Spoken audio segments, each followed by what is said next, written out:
आज की इस वीडियो में हम लोग Nvidia के न्यू GPUs के बारे में बात करेंगे and that is RTX 3000 series. I know I am late to making video on it, but आजकल जो है ना वो थोड़ा सा ज़्यादा बर्डन है काम का, तो मैं ज़रा जो है ना लेट हो गया, उसके लिए माजरत चाहता हूँ। My first reaction after watching Nvidia's broadcast is just like holy shit. Hi guys, assalamu alaikum. This is me, the AJ, and you are watching AJ Tech.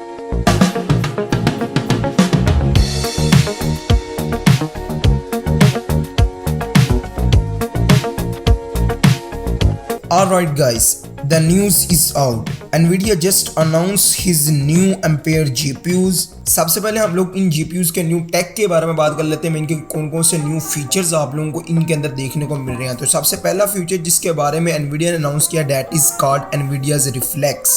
Basically Nvidia's Reflex जो है वो ऑप्टिमाइज करेगा rendering pipelines को across CPU and GPU, जिससे आपकी up to 50% latency जो है वो गेम के अंदर रिड्यूस होगी, जिससे आप लोग जो है बहुत ही अच्छा जो है ना वो एक्सपीरियंस हासिल कर पाएंगे, specially in online games like Valorant, apex legend, call of duty Warzone वगैरह। बेसिकली अगर मैं आपको इसके बारे में समझाऊँ तो ये कुछ इस तरह से कि आप लोग शूटिंग करने के लिए किसी भी एनिमी की हेडशॉट लेने के लिए वैलोरेंट या ऐसी की गेम्स के अंदर जब आप लोग माउस का बटन दबाते हैं हेडशॉट या बॉडी शॉट जो भी लेने के लिए, तो उस शॉट को रजिस्टर होते वक्त और आपके जो है ना वो डिस्प्ले के ऊपर शो होते वक्त की जो लेटेंसी है ना, इसके अंदर जितना भी टाइम लगता है उस लेटेंसी को कम किया गया है यहाँ पे। अब ये फीचर मेरे जैसे लोगों के लिए बहुत ही ज़्यादा अच्छा, जो कि ऑनलाइन गेम्स खेलते हैं एंड जो मुझे काफ़ी देर से फॉलो करते हैं, उन्हें पता है कि मैं ऑनलाइन गेम्स ज़्यादा खेलता हूँ, specially apex legend and Valorant भी आजकल मैं खेल रहा हूँ, तो मैं ज़्यादा एपेक्स लेजेंड वगैरह खेलता हूँ, तो मेरे जैसे लोगों के लिए काफ़ी अच्छा फीचर है। सेकंड नंबर पे यहाँ पे 360 हर्ट्ज वाले मॉनिटर्स की अनाउंसमेंट की गई है विद G-Sync, और इनकी एक खास बात ये भी है कि इनमें डिस्प्ले में आप लोगों को जो है ना वो analyser precision in build type का कुछ चीज़ देखने को मिलेगी, जिसके अंदर आप लोग माउस की लेटेंसी को, PC की सिस्टम वगैरह की लेटेंसी को जो है ना वो डिस्प्ले के ऊपर देख पाएंगे। आप लोगों को इसके लिए कोई भी थर्ड पार्टी चीज़ जो है ना वो इंस्टॉल नहीं करनी पड़ेगी। नेक्स्ट फीचर की बात करें तो डेट इज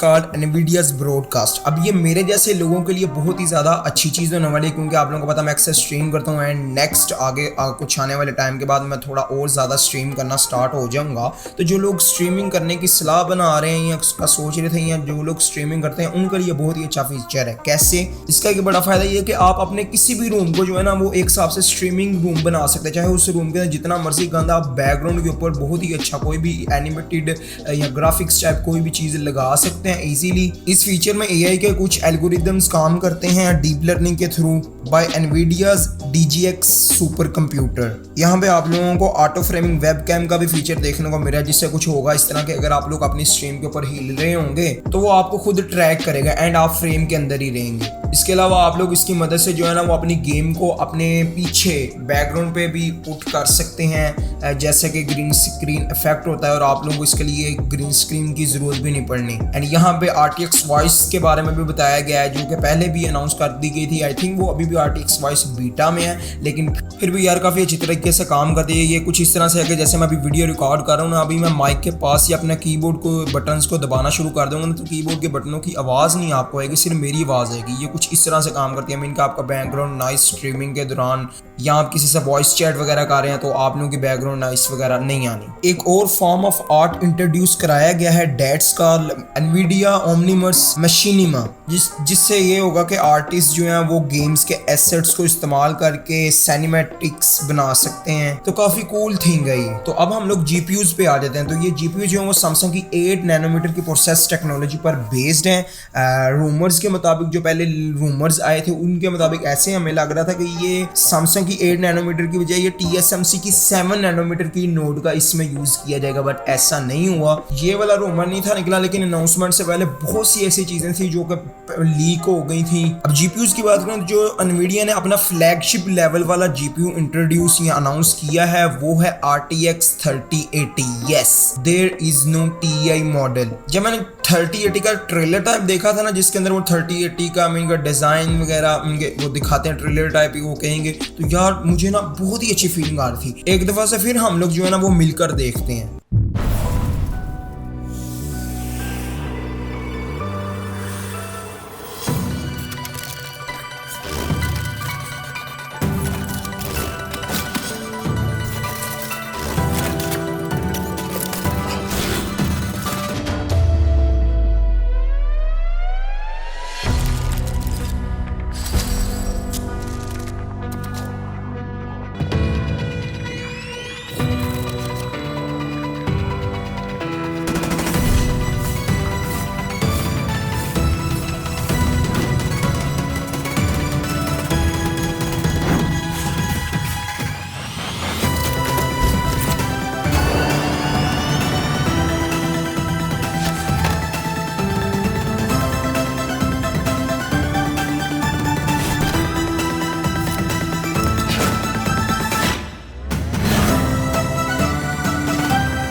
तो कैसा लगा यार, मजा आया ना। अब यहाँ पे मैं आप लोगों को स्पेसिफिकेशन में RT course, tensile course, DLSS ये इन चीज़ों का मैं बता के जो है ना वो बोर नहीं करूँगा आप लोगों को। मैं जस्ट आप लोगों को परफॉर्मेंस बताऊँगा। तो RTX 3080 आप लोगों को 2080 Ti से बहुत ज़्यादा परफॉर्मेंस देता है बेटर, एंड 2080 से ट्वाइस परफॉर्मेंस में बेटर है। एंड यहाँ पे नोट करने वाली बात ये है कि इसके अंदर आप लोगों को GDDR6X माइक्रोन की मेमोरी देखने को मिल रही है। अब हम लोग RTX 3070 की बात कर लेते हैं। यार मेरे नज़दीक RTX 3070 जो है ना वो आप लोगों को जो है ना वो बहुत ही ज़्यादा अच्छी परफॉर्मेंस दे रहा है अपने प्राइस पॉइंट के लिहाज से। ये कार्ड बहुत ही अच्छा स्वीट स्पॉट होने वाला है बहुत ज्यादा गेमर्स के लिए। RTX 3070 की मैं बात करूं तो ये आप लोगों को 2080 Ti से ज्यादा परफॉर्मेंस दे रहा है in the half price of 2080 Ti। Mean के अब वाला न्यू 3070 आप लोगों को 2080 Ti से ज्यादा परफॉर्मेंस दे रहा है वो वाले 2080 Ti से जो ऑलमोस्ट $1000 का मिलता है। एंड ये 3070 आप लोगों को जस्ट 499 मीन के ऑलमोस्ट $500 का देखने को मिलता है। मीन के 2080 Ti की हाफ प्राइस में आपको 2080 Ti से बेटर परफॉर्मेंस मिल रही है। अब हम लोग एनवीडिया के एक और ग्राफिक कार्ड के बारे में बात करते हैं, डेट इज RTX 3090। ये वाला जो कार्ड है वो टाइटन, आप इसे कह सकते हैं गेमर्स का टाइटन, ठीक है। ये कार्ड 24 GB की VRAM के साथ आता है जो कि बहुत ही ज्यादा, एंड इसकी प्राइस जो है वो 1499 मीन के ऑलमोस्ट $1500 है। थोड़ी सी ज्यादा है लेकिन मेरे ख्याल से यार ये प्राइस जो है ना वो इतनी ज्यादा नहीं है क्योंकि ये टाइटन के मुकाबले में कार्ड है। और टाइटन जो था RTX टाइटन वो आप लोगों को $2000 के करीब देखने को मिलता था, एंड ये $500 उससे लेस मिल के $1500 का आप लोगों को देखने को मिलता है। एंड परफॉर्मेंस भी काफी ज्यादा इंसेन है। अब अगर मैं इन कार्ड्स के एयर फ्लो के डिजाइन की बात करूँ तो यार वो बहुत ही ज्यादा अच्छा है, डिजाइन बनाया गया है पिछली जनरेशन के मुकाबले में। आपके जो एम्पेयर GPUs हैं वो बहुत ही ज्यादा जो है ना वो एयर को अंदर लेकर जा सकते हैं। अगर मैं PCB के डिजाइन की बात करूं तो V शेप्ड की PCB के ऊपर आप लोगों को इतना कुछ देखने को मिल रहा है, ऑलमोस्ट पिछली जनरेशन से हाफ PCB आप लोगों को देखने को मिल रही है। एंड उसके ऊपर इतनी चीजें, इतनी परफॉर्मेंस आप उस हाफ PCB के ऊपर गेन कर रहे हो, डेट इज कॉल्ड इंजीनियरिंग। यार बहुत ज्यादा इंजीनियर्स ने इसके ऊपर मेहनत की है एंड बिलियंस ऑफ डॉलर्स खर्च किए गए हैं। उसी के साथ साथ यहाँ पे कुछ गेम्स भी इंट्रोड्यूस करवाई गई हैं जो कि रे ट्रेसिंग सपोर्ट करेंगी। जैसा कि आप सब लोगों को तो पता ही था कि माइनक्राफ्ट पहले से ही रे ट्रेसिंग को सपोर्ट करना शुरू हो गया। अब यहाँ पे फोर्टनाइट भी आ चुकी है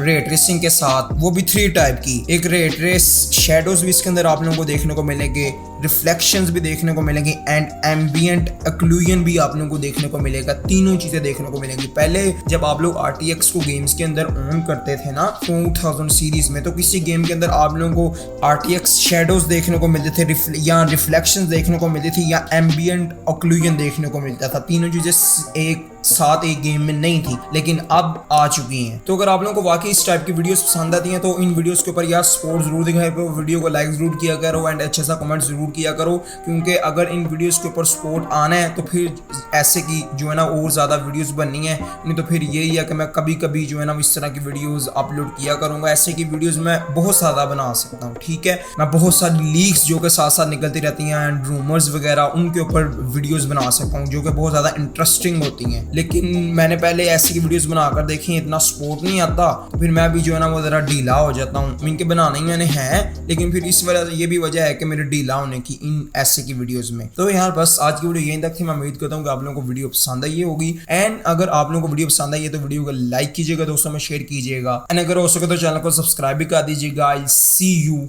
इन द नेक्स्ट वन। अल्लाह हाफिज।